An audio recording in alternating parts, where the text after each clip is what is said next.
Good morning, everyone. My name is Diogo Gracia, and I'm a team leader of the scientific department of the 8th Bioengineering Week.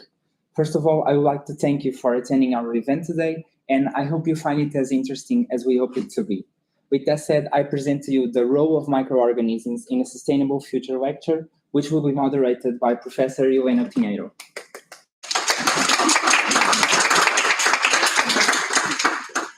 Regarding the biocoins, do not forget to scan this QR code for a Google Forms and please fill out all the information so that you can earn the corresponding biocoins of this session and win one of the 3 prizes at the end of the week.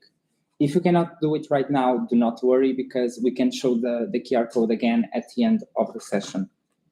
Additionally, at the end of the 3 presentations, we will have a Q&A moment, so I invite you all to make some questions to our speakers, and these questions can be submitted to the corresponding section of the SBE app. Additionally, at the end, we will randomly select one of you to receive a small prize that we have prepared, so stay tuned. And with that, I hope that you enjoy this session, and I hand the word to Professor Helena. I think I will stand for this also. So thank you very much. And I would first like to thank the organizing committee for inviting me to chair this session. I'm very honored, and I'm very glad to welcome our speakers and the audience, and to thank very much our speakers for being here and giving a little bit of their expertise to our audience.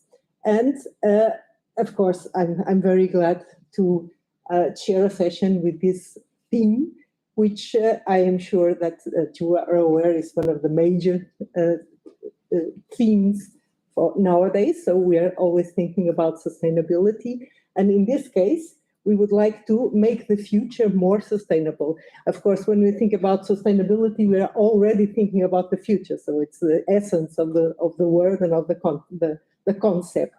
And in this case, we are looking into the role of microorganisms. And for that, we have different expertises here, from waste recycling, waste valorization, to the resources for macro and microalgae, and how the microorganisms are involved in letting us, in one hand, tackle those resources, so make them available for us. In another case, we would like to control them in order not to deprive us of our resources. And so this is quite a small group of speakers, but quite a wide, broad spectrum of applications of microorganisms, or the role of microorganisms in providing us with a sustainable future. So I will shut up now and do the introduction of our first speaker, who is Karina Felix, and she holds a BSc in Marine Biology and Biotechnology from Institute Polytechnic Leiria, and further MSc and PhD degrees in biology, with specializations in microbiology from the University of Aveiro. And she's presently a postdoctoral researcher at the Sete Mares, a very, very nice new building Marine Sciences Research and Development, Education and Knowledge Dissemination Center of the MAR Research Center of Instituto Politécnico Leiria at Peniche.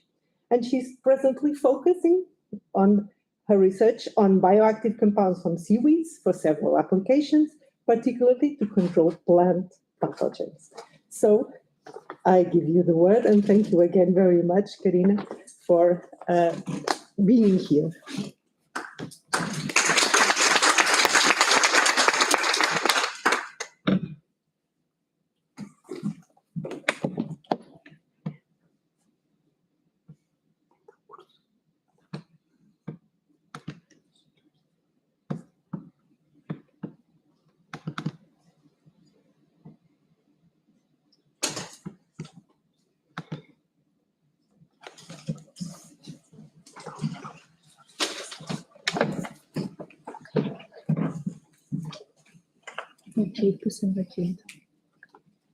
So, first of all, good morning to you all.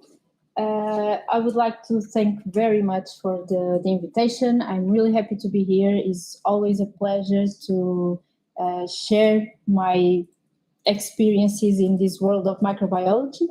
So my name is Karina Felix, you already know at this point, and I'm going to talk a little bit of my experience and about what I'm doing now related with the role of microorganisms in a sustainable future. Okay, so the choices that I've been doing along the way. I really started at Polytechnic of Leiria in Peniche, and I did marine biology and biotechnology, and it was during this course that I found microbiology, and I fell in love. So I thought, okay, I must do this. And the next step was University of Aveiro, when I did my master and my PhD in the area of microbiology. So I started my master thesis with phytopathogenic fungi, and I decided to continue this subject for my PhD. So I had the opportunity to go deeper into that subject, which gave me a different perspective, I guess. Currently, I'm working at Mars in Peniche again at Polytechnic of Leiria, and I'm a researcher mixing a little bit of microbiology and marine biotechnology. And I will talk a little bit about this in the next slides. So at least for me, when I think about the role of microorganisms in a sustainable future, I go directly for bacteria and fungi and virus that can have a direct role. And I think that we will talk about that later. For example, in biocontrol, where we use microorganisms to control, for example, other pathogenic microorganisms. And then we'll have here a natural source controlling other natural sources. Another example is agriculture, where several microorganisms are known to be useful for soil fertilization or plant growth, because they can produce metabolites that are important, or they can degrade complex substrates to create availability to the plants and so on. The same is happening with waste management, where we can break organic matter into smaller compounds that can be useful for other organisms to use. And I actually added here the term biotechnology, but for me, all the other points can be also biotechnology, because they cannot occur naturally, but our mission as humans is to control everything. So we are exploring, we are going further, and we want to understand, okay, this microorganism can be useful for this or for that. And at this point, if we are manipulating something, we are talking about biotechnology. But here I added this point because there are several applications that are being explored nowadays. For example, for the production of enzymes, we know that, for example, fungi are very important in the production of several enzymes, because they can or degrade proteins or cellulose or something like that. And this is very important because several industries are already using these microorganisms to produce several enzymes. And when we talk about enzymes, we can talk about other things like pigments or other compounds. And finally, another very important term, that is bioremediation, that is so important nowadays, because this is when microorganisms have the ability to break down pollutants or pesticides or other bad compounds, helping to restore the affected ecosystems.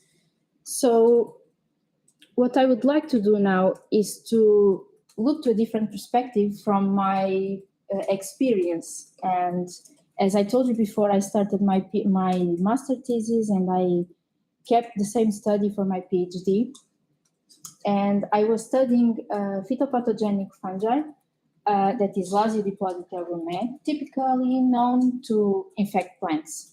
But with climate alterations, a few decades ago, they started to behave as human opportunists. So we wanted to understand how can this happen and why, and what may be the real impact of this. And for that, I used a really molecular approach using genomics, transcriptomics, metabolomics, proteomics, and so on. And due to that, I was able to deeper understand the behavior of these species. And for one side, I was able, when searching for all of these, the answer to these questions, I was able to find several enzymes that I was talking before that may have very interesting biotechnological potential. But at the same time, I was able to understand a little bit more the behavior of the species. And I think that this is also another perspective to look at how microorganisms can have a role in a sustainable future, because they are the base for everything, and we are several times creating conditions to turn, for example, a phytopathogenic fungus into a human opportunistic. So if we can understand the behavior of that species, we can predict some of the reactions that are coming, and we can avoid to use, for example, synthetic compounds or other type of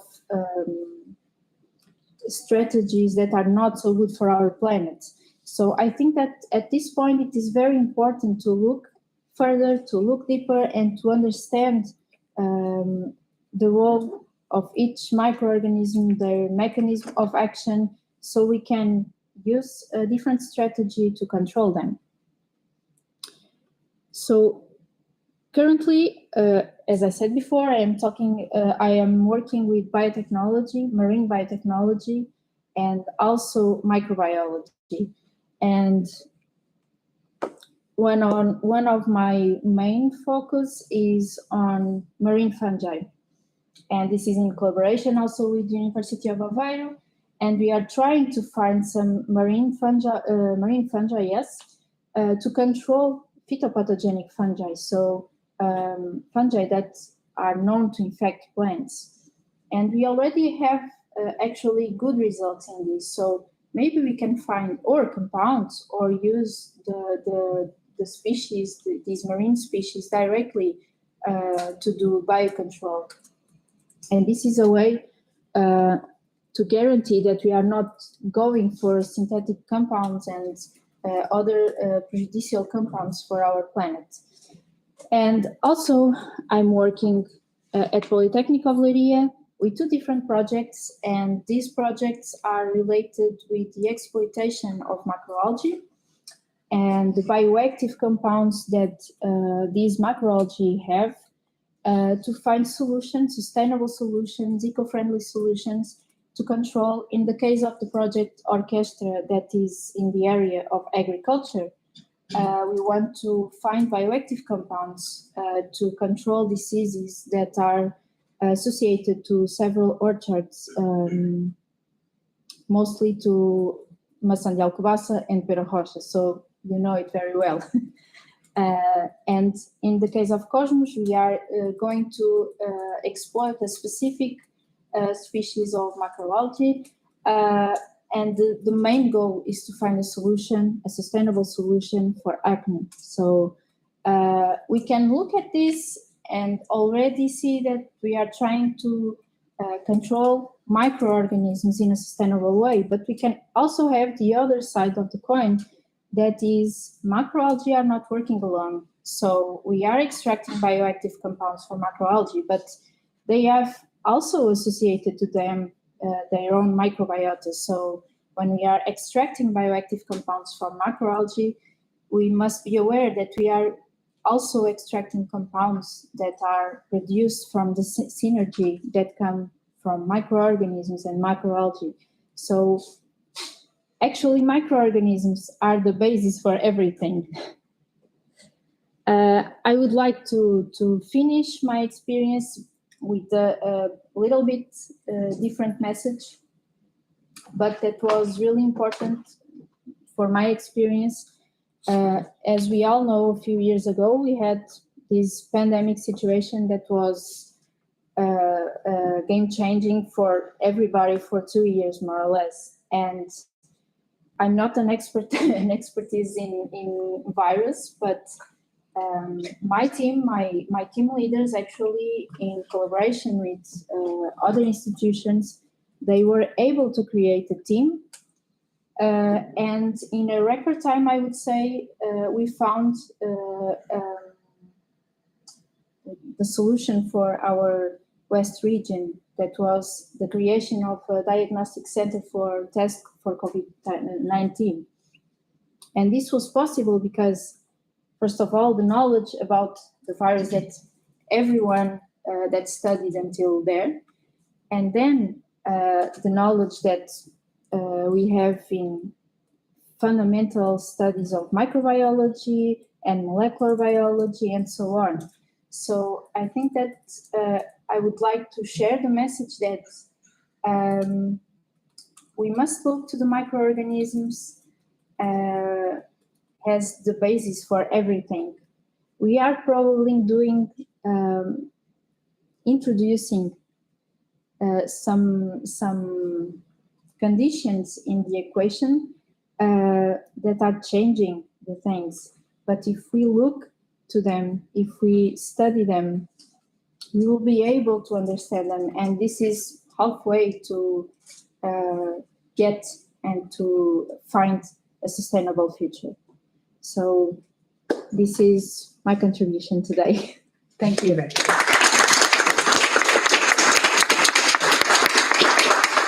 Thank you. Within the time.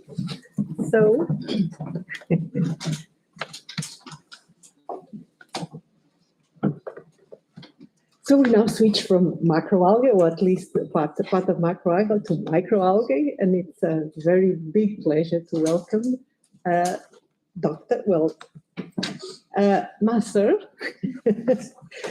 Diana Gomes, who is a holder of a master degree in biological engineering here from Instituto Superior Técnico, and she is now working as a researcher in Alga for Future, A4F, which is a specialist, has been a specialist for quite a lot of years now in systems for the production of microalgae, and mostly in the development. So they are in the leading edge of developing microalgae production.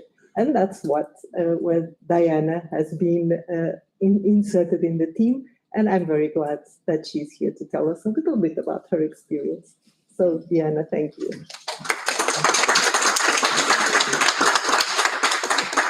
So good morning, everyone. As you already know, my name is Diana Gomes, and I want to thank you for the invitation to be here today to talk a little bit about the role of microorganisms for a sustainable future. So first, I will start by talking about a little bit of my journey. So I did an integrated master's degree in biological engineering here at Instituto Superior Técnico, and in 2017, I did my master's degree dissertation in a partnership between Technic and A4F, studying the extraction and characterization of microalgae proteins from an extremophile microalgae. And I decided to study this topic because I already have a lot of curiosity to work with microalgae, so I decided that it would be a good team.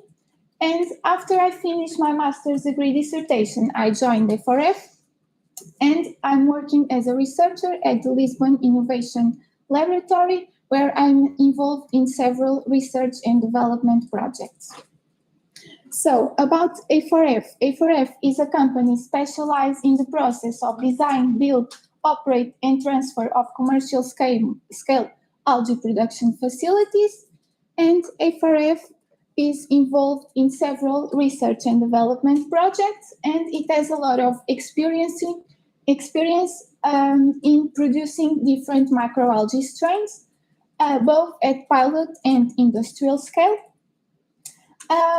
A4F is composed by the Lisbon Innovation Laboratory, which is a laboratory that supports some client and research and development projects, and we can do several activities, such as some analytical services. We can also develop some optimization of cultivation mediums. We can do microalgae strain isolation between other type of activities. And A4F also has the Lisbon Experimental Unit, which is a pilot unit that aims to mimic a microalgae production facility, where we have several different technologies for microalgae production, and we also give support for clients and for research and development activities. Then at A4F, we work with different types of photobioreactors. We can work with open systems, such as the raceways, and we also can work with closed systems, such as tubular photobioreactors and flat panels. A4F is also involved in the implementation of industrial-scale microalgae production facilities, such as the case of AlgaFarm and Algatech Eco Business Park. So why should we think about working with microalgae and produce microalgae? Microalgae are photosynthetic microorganisms that only need sunlight, carbon dioxide, and water rich in nutrients in order for them to grow and produce oxygen. We have a lot of different species of microalgae. They can grow in freshwater environments and also in saltwater environments. And we have two types of microalgae, the prokaryotic microalgae that are called cyanobacteria, and the eukaryotic microalgae that we usually just call microalgae. So, the production of microalgae is very similar to agriculture because we only need water, sunlight, and carbon dioxide in order for them to grow. However, in the case of microalgae, we don't need arable land for their production. We don't compete with food crops production, and also we need a lot of water for microalgae production, but most of the water can be recycled. For example, when we harvest biomass, we get the biomass and then we can use the water that we recover to reintroduce again in the cycle of microalgae production. However, for microalgae production, we need a lot of carbon dioxide, and we also need some technology such as the photobioreactors and the harvesting equipment. Regarding microalgae composition, they are rich in proteins and they contain all the essential amino acids.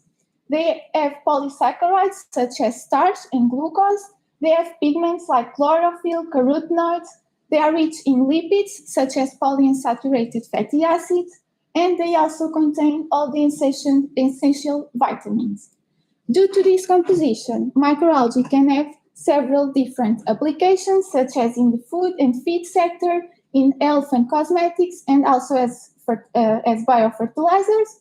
And there are also some emerging applications, such as for biofuels production, carbon dioxide mitigation, in wastewater treatment, and also in the production of biofibers and bioplastics. Now, I will show you two microalgae that you probably already heard about. They are the most famous microalgae. The first one is chlorella, that is a green microalgae, and you probably already see in some supermarkets, because this microalgae is very rich in protein, vitamins, and minerals, and is already approved as a food ingredient. And it also contains a lot of pigments like chlorophyll and beta-carotene that are important. Also, they can be very important. For example, if you ingest the microalgae, they can have some very antioxidant properties. For example, another microalgae that it's not a microalgae, it's a cyanobacteria, it's spirulina. Spirulina is very rich in protein. Almost 70% of its composition is protein, and is also approved as a food ingredient. And you probably also already saw in some supermarkets and incorporated in some other food. And spirulina is very known for the accumulation of phycocyanin. That is a pigment with a blue color. And this pigment can be used as, for example, a food coloring agent. And you have the example of the blue M&Ms that I don't know if you know, but they are the coloring agent is phycocyanin, and that's why it's blue. Now, I will talk a little bit about some projects that I've been involved and that show how the microalgae can be used in a more sustainable way. So the first project that I was involved when I joined A4F was the photofuel project. That is a research project which aims for the direct conversion of solar energy, carbon dioxide, and water for the production of biofuel precursors. So in this project, the objective was to cultivate 2 genetically modified microalgae. And these microalgae were modified in order to produce an alcohol that was butanol, and this alcohol was excreted to the culture medium, and then we can recover the alcohol from the culture medium and use it for biofuel as biofuel precursor.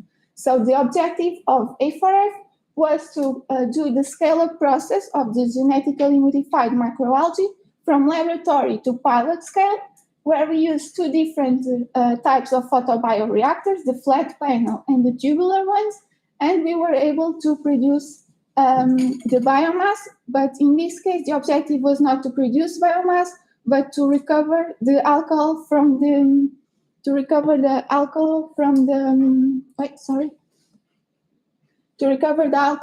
cultivation medium.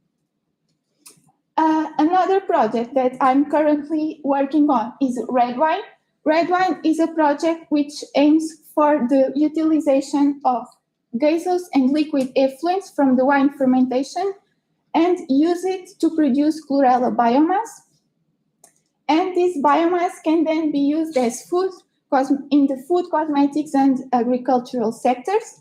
So this project has an objective of a circular economy solution, where we can use the wine fermentation effluents in order to produce microalgae, and then we can the wine producers can become also microalgae producers. So basically, the objective of A4F is to install in a winery at Palmela a chlorella production unit with different types of photobioreactors.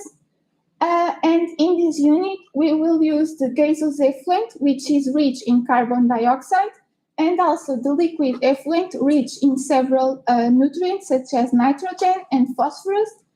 And these effluents will be incorporated in the production of chlorella. And the objective of this project is to produce, after the unit is optimized, is to produce at least 1 ton of biomass per year, to bioremediate 2 tons of carbon dioxide, and to treat almost 80 cubic meters of liquid effluent. So as I already told, this project will enable to valorize the effluents of the wine fermentation process, and with this, the wineries can also become microalgae producers, and have two different types of products from their effluents. Then, an example of a partnership between A4F and a company that is ADP Fertilizantes. In this case, we will use microalgae for bioremediation. So at ADP Fertilizantes, they produce an effluent that is rich in nitrogen. And the objective of this project is to use the effluent rich in nitrogen to as culture medium for the production of microalgae. And what will happen is that microalgae will incorporate the nutrients present in the effluent, and at the end we will have a clean water and we will have a microalgae biomass. And then the biomass produced can be used as, for example, as a biofertilizer. Now, a more industrial project that we also have is Algatech Eco Business Park.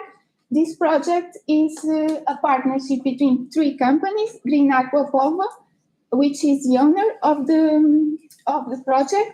Then we have A4F that will give the technology and the production knowledge for microalgae production. And we have ICAM, that is a chemical company, former called Solvay Portugal, that will give infrastructures and also the utilities.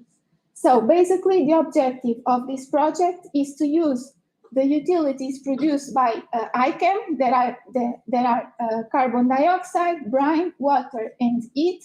And these utilities will be used for microalgae production using different types of photobioreactors.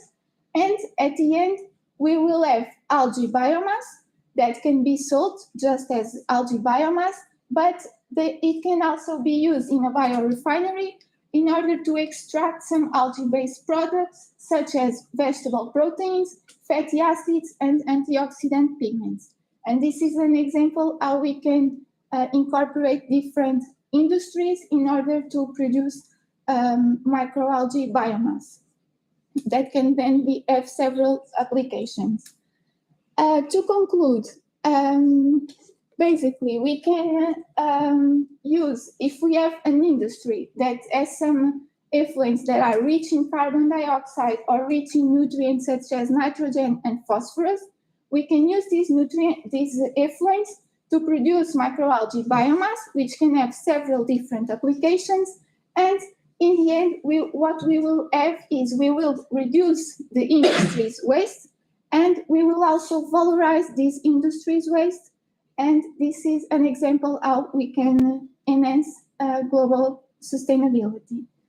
Thank you very much for your attention.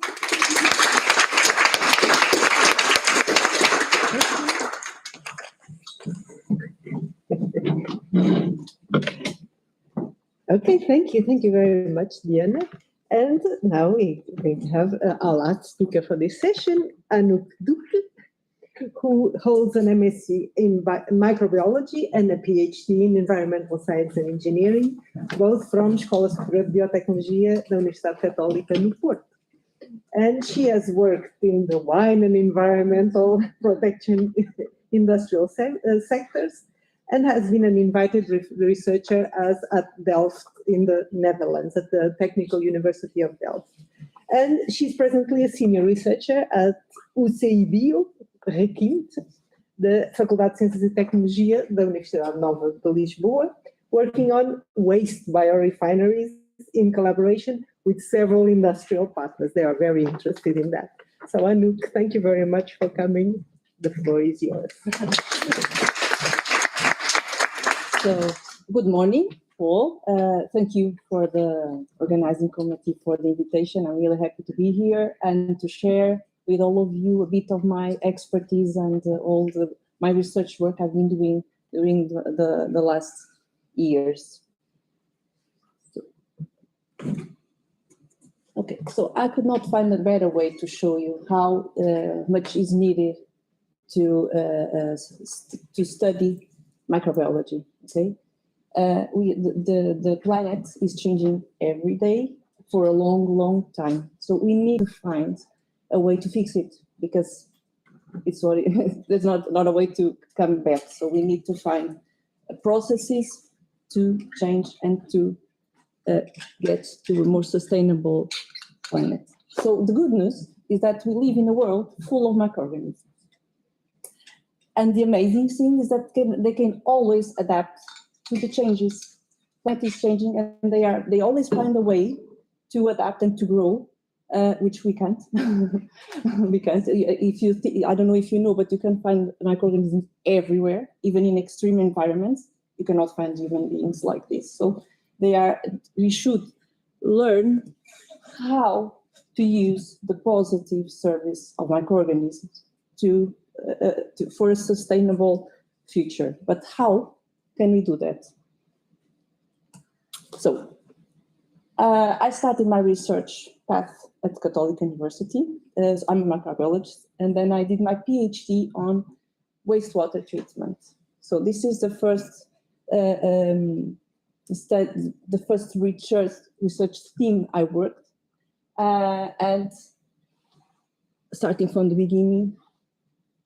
I don't know if you know, but there is a lot of concerns about water.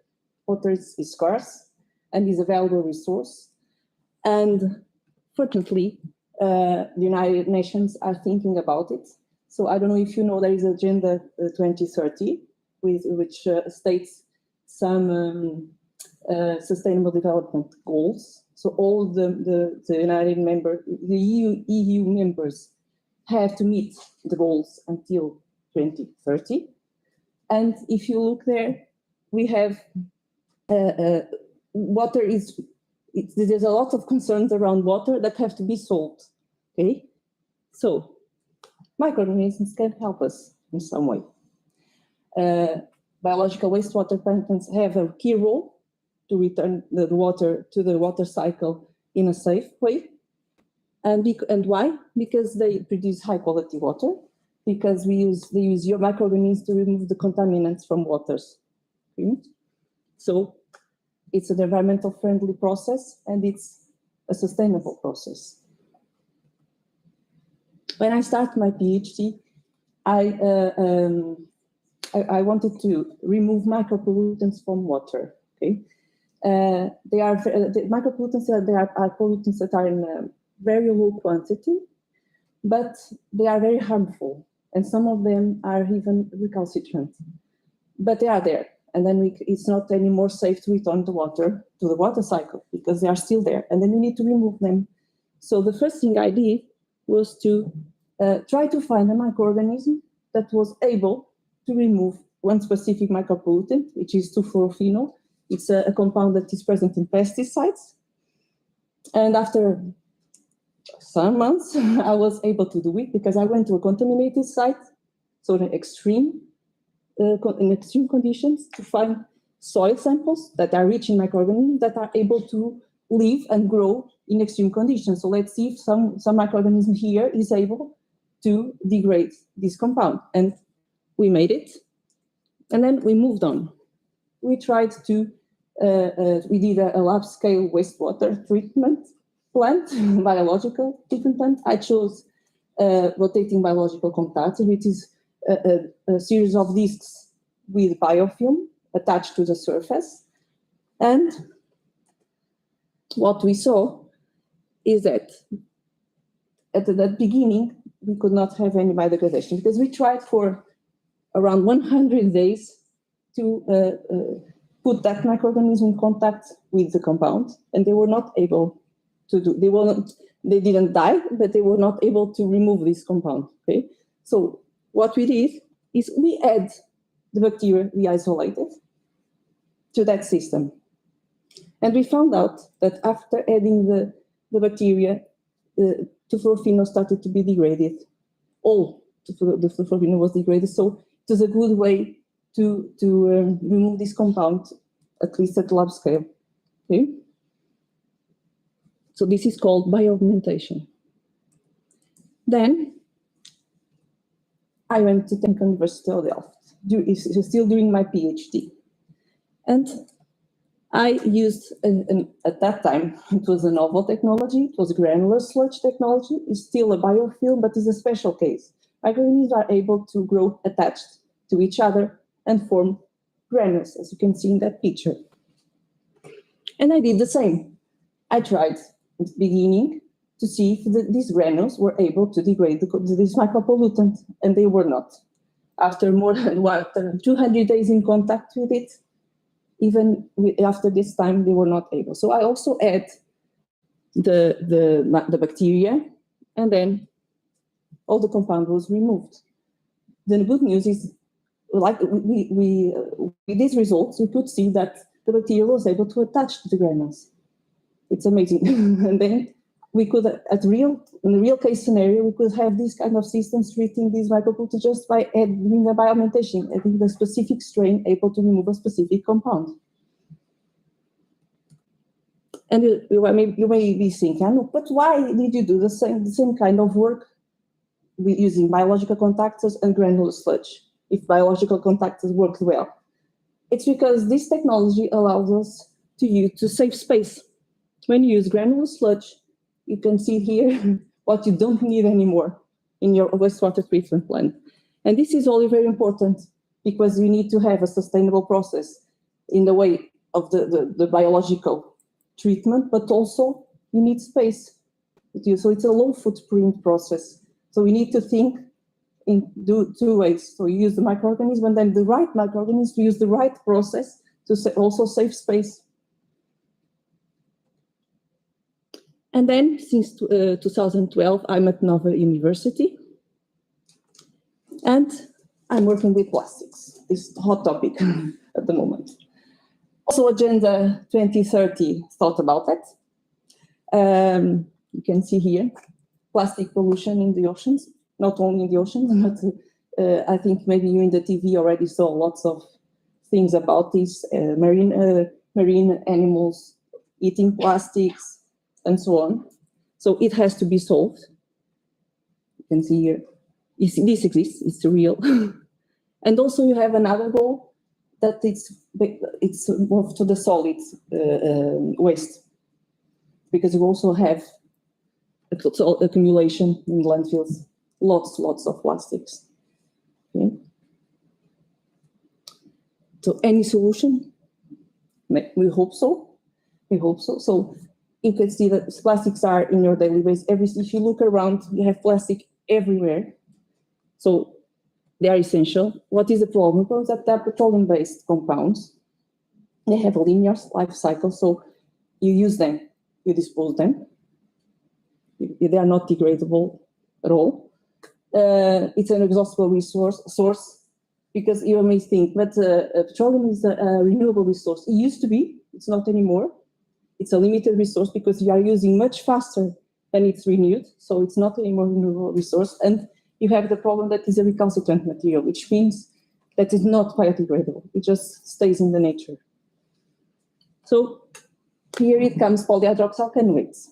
Polyhydroxyalkanoates are bio-based and biodegradable polymers. They have very similar characteristics to conventional plastics, and they are produced by microorganisms. So it's a green and a sustainable solution because they use microorganisms and they use ecological selection principles, and they are completely biodegradable and they are bio-based, so they are called the B2B plastics. So they are an amazing solution, I believe. This is a project where I was involved, one of the last projects that just finished a few time ago. So it's beer to biopol. So the idea was to valorize the brewery waste through polyhydroxyalkanoates production. This is a work in collaboration with several universities and with Superboc.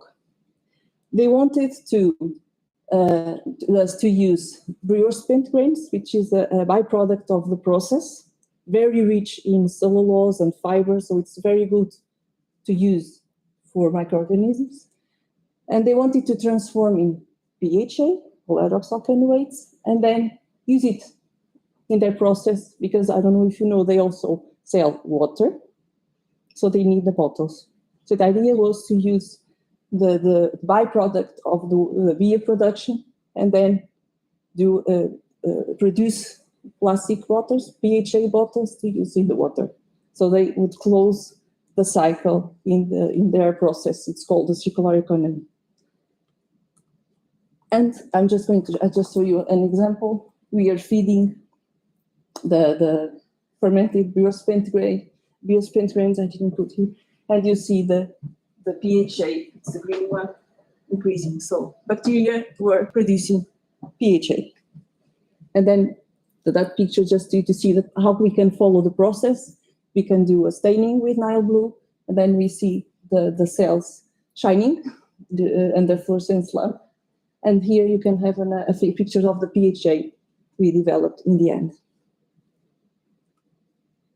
So we are involved and are involved in several projects working for more sustainable future. Some of them in bioplastics, some of them on wastewater treatment. Just you to know that lots of things are being done. And the take-home message that yes, microorganisms are very important. The key is to understand how they grow, how they manage to adapt to all these changes, and then we should use this in benefit for a more sustainable future. Okay. So, thank you.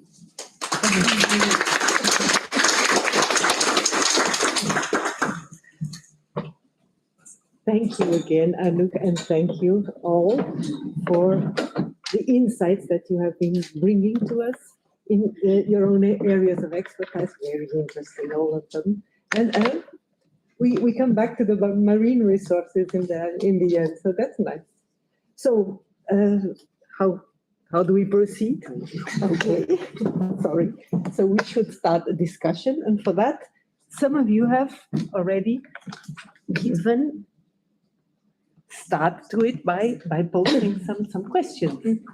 And so what you have here as the first question is, what are the microalgae that you believe could be adopted for the food base for human consumption without being only regarded as feed supplements? So the basics, so like eating a steak or something like that, eating microalgae,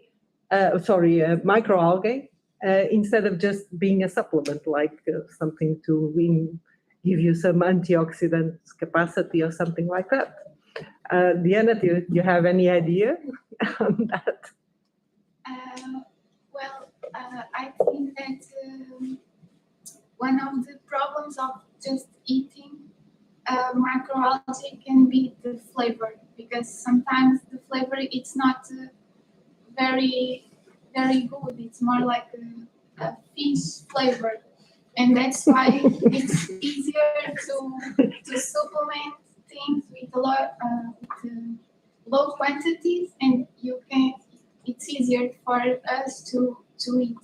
But there are some research where we can extract compounds from the microalgae, and we can try, for example, some extracts have color, like green color, and when you use it to incorporate into food, then the food also gets that color, and sometimes it's not very good to look at, and you don't get you don't want to eat that because of the color. But there are some studies where they are trying to remove the color from the extract. And for example, you have a protein extract, and if you could remove the color and incorporate it into food, it becomes more pleasant to look, and you will have more. You want to eat it better than if it's green, and if it has that fishy smell, that's not so nice.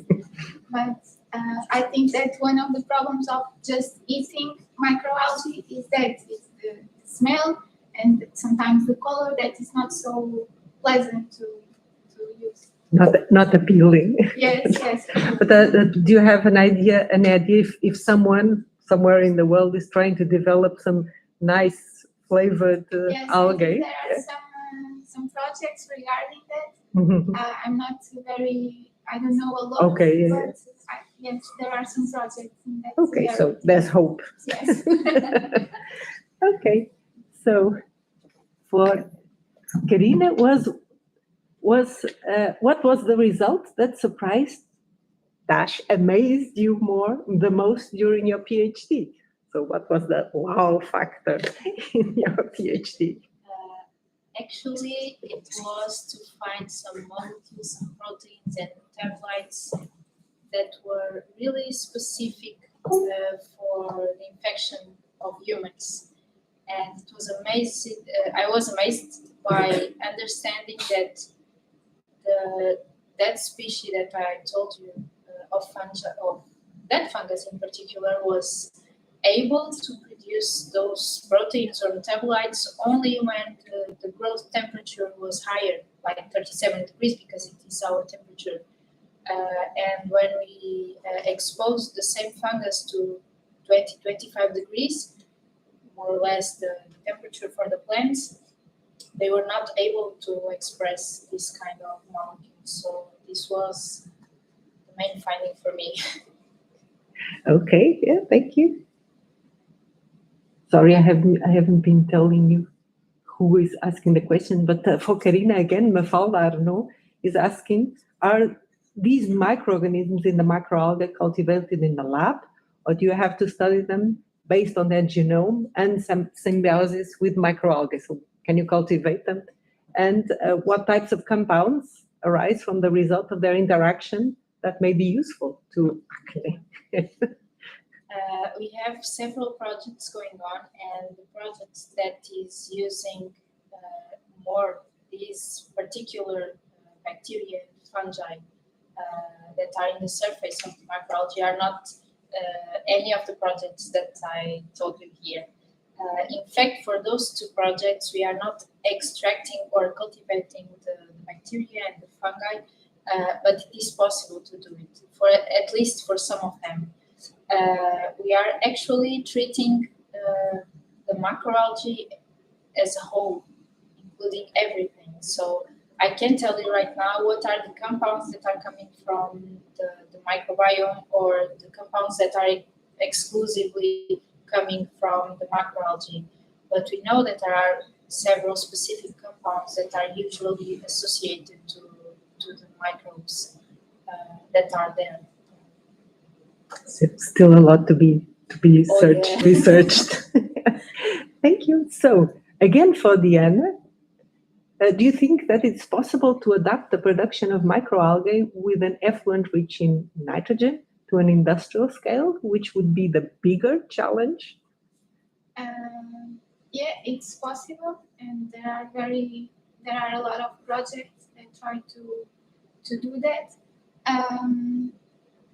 The bigger challenge, for example, in the project that I showed to you about the wine fermentation effluents, one of the biggest challenges is the seasonality.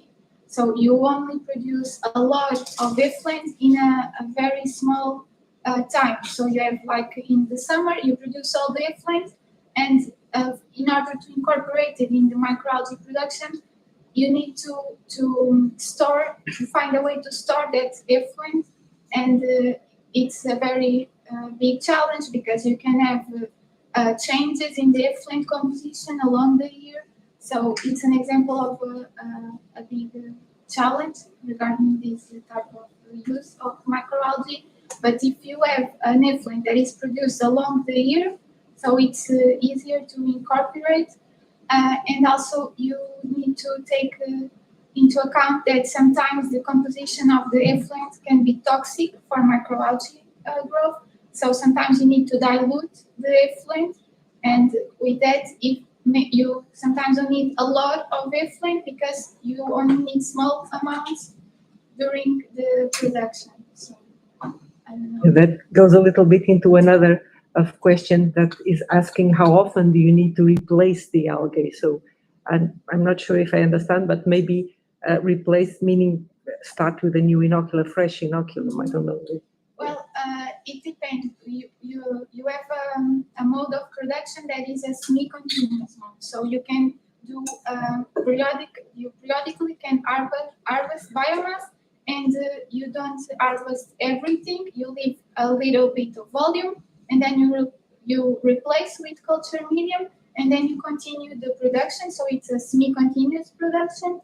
But how often you need to start again, it depends on the objective of your production. So if you have a lot of contaminants, for example, it's easier to start again and then to do this semi-continuous mode. But it always depends on the application that you want for the biomass.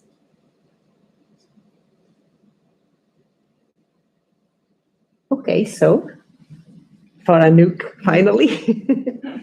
So Rodrigo would like to know how does the process of harvesting and the modeling of the format of the PHA work?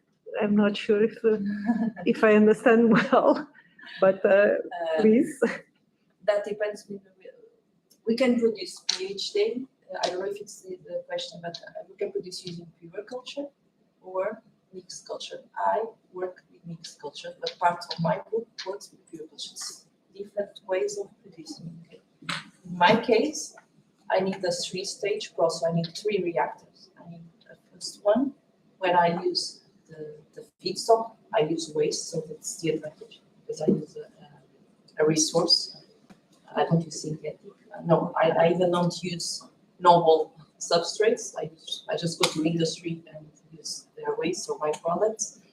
And I need to ferment it. So I need to transform it in organic acids, volatile fatty acids. And this is an anaerobic process. So we need to work to operate this first step in a way that we don't have methane. Because organic acid is just a step before production of methane. When I have these acids, I go to a second reactor, the sequencing batch reactor, aerobic reactor, where I could actually select for a culture able to produce PHA. I didn't tell you, but PHA, it's an amazing mechanism because microorganisms have this capacity to live in these extreme environments, as I told you. So if there's certain, I don't say all, but a certain kind of microorganisms that if they don't have the right conditions to grow, they just eat the carbon, but they store it in the form of PHA.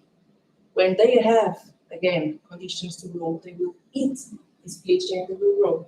So it's they use it as a reserve for carbon and energy source. So, and the scientists discovered that this PHA, these granules, they are in granules inside bacteria, they have very similar properties to plastic. Okay, so during this second reactor, what we do is we have an amazing amount of microorganisms that we just go to a wastewater treatment plant, we get activated sludge and we put it in the reactor. And then we give it a selection mechanism to have, after a certain time, we have mostly bacteria or microorganisms able to produce this PHA. And when we have that, we have a third reactor where we actually produce PHA. So we let them produce until the maximum they can, and then we extract PHA. So this is the process that I use. Pure culture, it's much easier because you just have one microorganism, you just have one reactor, but you need sterile conditions, which is very expensive, and it's much difficult to upscale the process in that way because it will be very expensive. There are already also groups, part of my group also, I don't do that, but they are modeling the process, yes. But it's still running. It's not easy because all the microbiomes are different. Even though they produce the same, they don't behave the same. So it's work in progress. Work in progress. We still have to control some aspects of the process that are not being very so easy. And also, it's still an expensive process. The conventional plastics are around €1 per kilo. PHAs are still around €5 per kilo. So no one wants to go to the supermarket and buy something that would be much more expensive because of the packaging, even though it's sustainable. People are not, they're not educated for that. no one wants to spend more money. So we still need to work and to raise down the price of the plastic.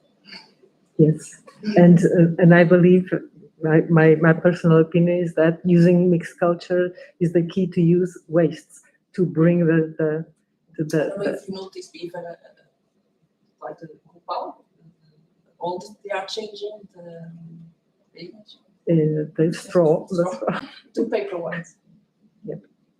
But at the moment, it's the much easier solution is to go again to the paper. Of course, in the future, not so distant, it will be again another problem because paper was already a problem. Yes. It will be again, but this is a solution that they can take it now. Just go to substitute by paper, but it's not a sustainable solution. Long term. Yes. It's just like a bridging solution. Yeah. Okay, Anouk, also, João would like to know if recently some news have been released about the presence of recalcitrant PFAS in water environments. And do you think it will be possible for microorganisms to remove them? And if there are any ongoing projects on that? I believe, yes, I believe. I don't know if they are ongoing because now I'm not working at the moment with wastewater, but I believe so because there are always someone looking for micropollutants or even macro. But for sure it will be one. The problem is that I was lucky with my case. After 4 months, I had the microorganisms, but it could happen that it would not work. Just I was lucky. I went to the right site. I had the right sample, but so I believe that there will be always a microorganism able to degrade PFA or another pollutant, but we have to be lucky and have the right sample and the right enrichment and find it. But for sure, yes. I believe that when we thought about using fluorine linking fluorine to compounds, to organic compounds, we created the most recalcitrant. Yes. Good pesticides, bad. Yes, but terrible now to undo what we have done. Yes. Sorry. One question that I forgot from Mafalda. How is the process of marketing algae as food ingredients? I'm not sure if A4F deals with that, or if they are thinking of creating a group that looks at it, at marketing of algae. Yes, we have a company in our group that is Algae. That is a company that do the commercialization of the biomass that is produced at, for example, Algatech, and they are working a lot in the area of marketing the biomass, the microalgae, and selling it, and they are always looking for companies that want to buy the biomass. And that is the company in our group that is more focused in the marketing area. It's Algae. Okay, yeah. From Leonor, do you believe that plastics degraded by microorganisms are close to a future solution? So I believe that Leonor means the actual non-biodegradable plastics. Can you actually find organisms like you found the ones for the fluorine compounds that can alleviate the problem of the plastics already in the environment? I believe it's very difficult. This one is very difficult. They are really, even PET, I don't know if this is PET. So it's already something that is, part of it is bio. It takes like 1,000 years to degrade. It degrades. So conventional ones, petroleum-based ones, I don't believe.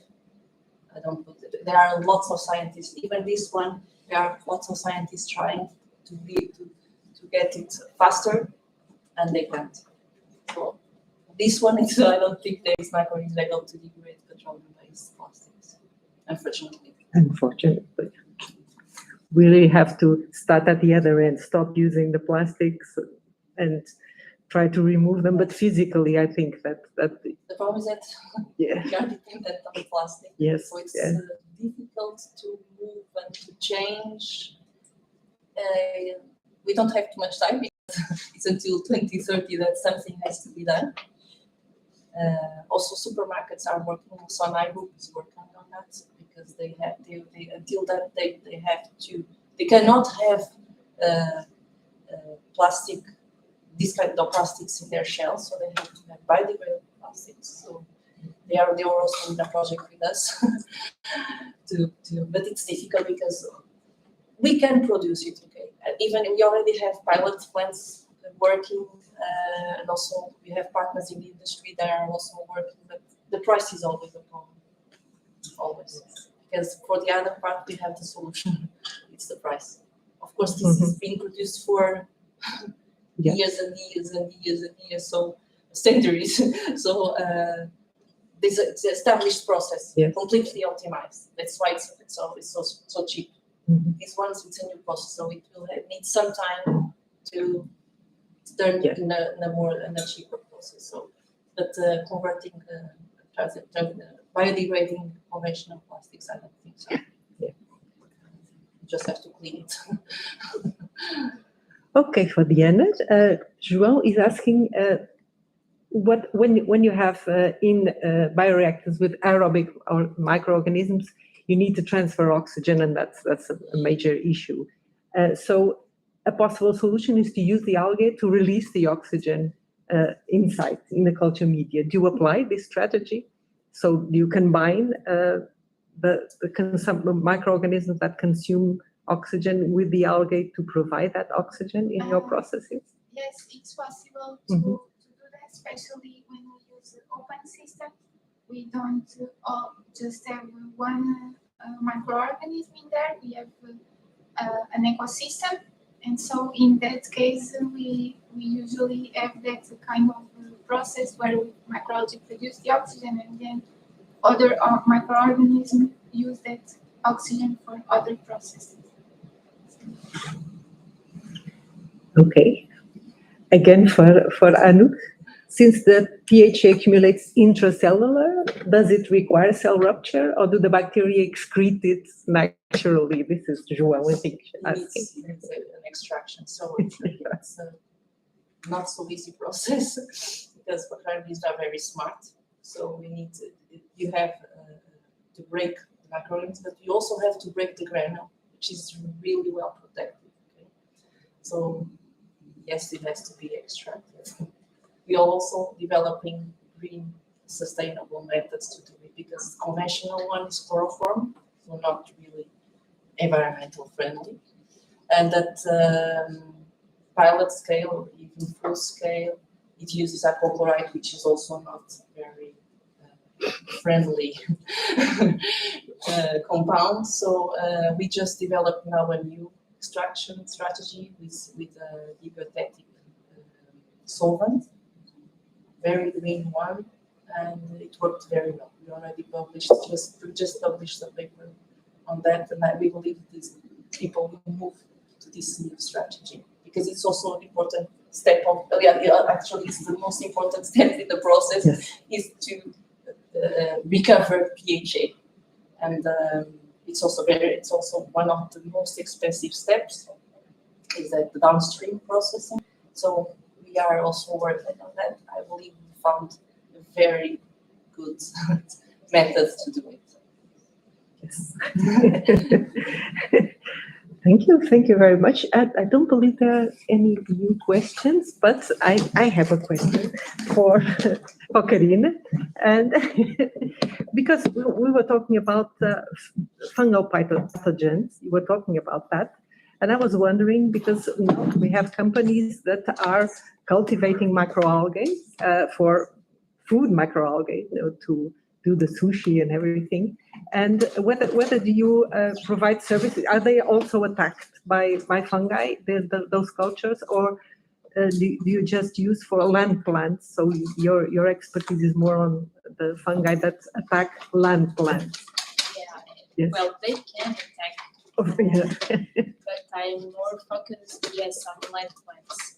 Yes. So we are using macroalgae to basically extract the compounds because they are really rich in bioactive compounds with several different abilities. Mm-hmm. And they are being used in biotechnology for several industries. Mhm. So we are using those bioactive compounds to try to fight against pathogens of lab plants. Mhm. Eventually including aquatic plants. Eventually, Yes. yes, Okay. of course, Yes. of course. Yes. If we find the right bioactive compounds, Mhm. well, actually, in our projects, we have this concept to use a circular economy. So we have our main goal, but then if we find several bioactive compounds that they don't have the exact ability that we want, we will explore them to other activities. So yes, it's always a possibility. Mhm. Because I'm thinking that actually using microalgae in as a fertilizer is an ancient practice, and they probably didn't know that they were doing that. That they were also transferring anti-fungi, so something that would benefit the health of their crops, isn't it? Yeah. And nowadays we have several solutions that are already based in microalgae. Mm-hmm. We are trying to go further and extract bioactive compounds, because this way we can use not only an extract, we can be sure about that compound having that activity, and we can go further. But of course, that's something that has been used Yes. for a long, long time. We're trying to do it again, but knowing a little bit more what Yes. we are doing. Yes, definitely. Well, thank you very much. And one thing that you have shown us is that you know what you're talking about, and thank you for giving us a little bit of that expertise and opening our vision on the possibility of using microorganisms or understanding the microorganism role. Thank you very much, and please.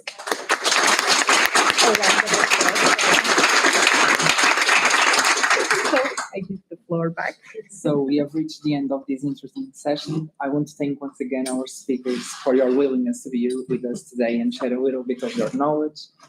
Regarding our giveaway to today's lecture, we are giving an SBE mug, and the winner is Francisco Fragoeira. So please, you can at the end come here so that you can get your prize. And here is the QR code for those that have not scanned it yet. And I want to invite you all to our coffee break that we are having at the Congress Center. So thank you.